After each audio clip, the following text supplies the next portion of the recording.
Hi, how are we doing? I'm Ben from EQL Networks and Security. So today we'll be taking a look at what PoE is, its importance to network structures, and how it can be used to minimize installation costs. If you're new to this channel and like what you see, be sure to hit that subscribe button and give us a thumbs up. This will allow you to get the latest network tips, news and reviews designed to save you time. If you have any other questions or comments, hit us up in that comment sections below. So now let's get right into it. So I'm just going to let you know there'll be a few bits of terminology that I'll bring up. It's common terminology within industry, so it would be worth remembering. So what is PoE? PoE stands for Power over Ethernet and allows for power and data to be delivered to devices over the same network cable. Now you can't have a PoE without having a power source equipment, or basically a PSE. It refers to devices that provide power over that network cable, like a switch, for example. When it comes to PSEs, there are two types. You've got basically an N-span and a mid-span. N-span refers to devices like network switches, whereas mid-span refers to devices such as PoE injectors. One of the useful things about using PoE is the ability to reduce the number of cables required to your PDs or powered devices, like an IP camera or a VoIP phone. No longer do you have to supply a separate power supply or worry about getting power to a PD device, positioned in a difficult to reach place. So this saves you time and installation costs.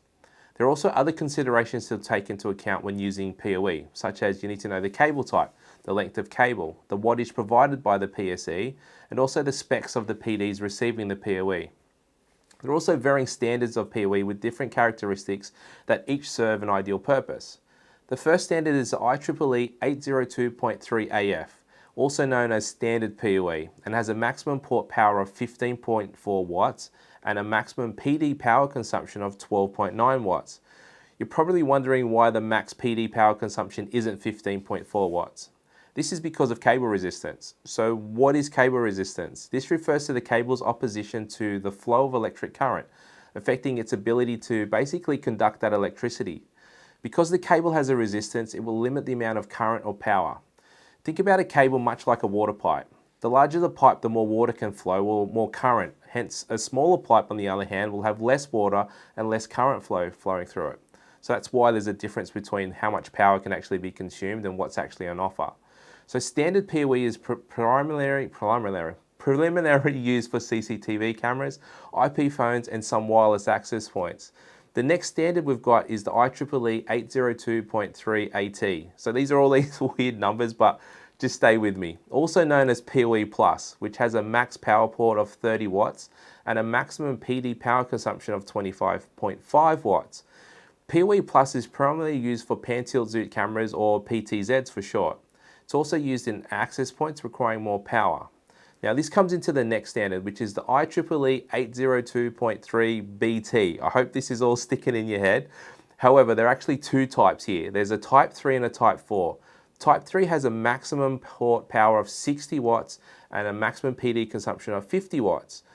Type 3 is primarily used for larger PTZs, but also more importantly allows us to use this PoE budget to run multiple PD devices over that same cable in conjunction with other types of equipment.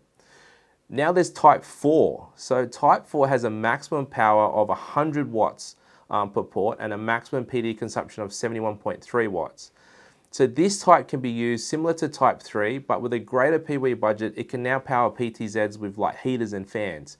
Typically in the past, these PD devices required external power cables, but now can always be simplified with that one cable.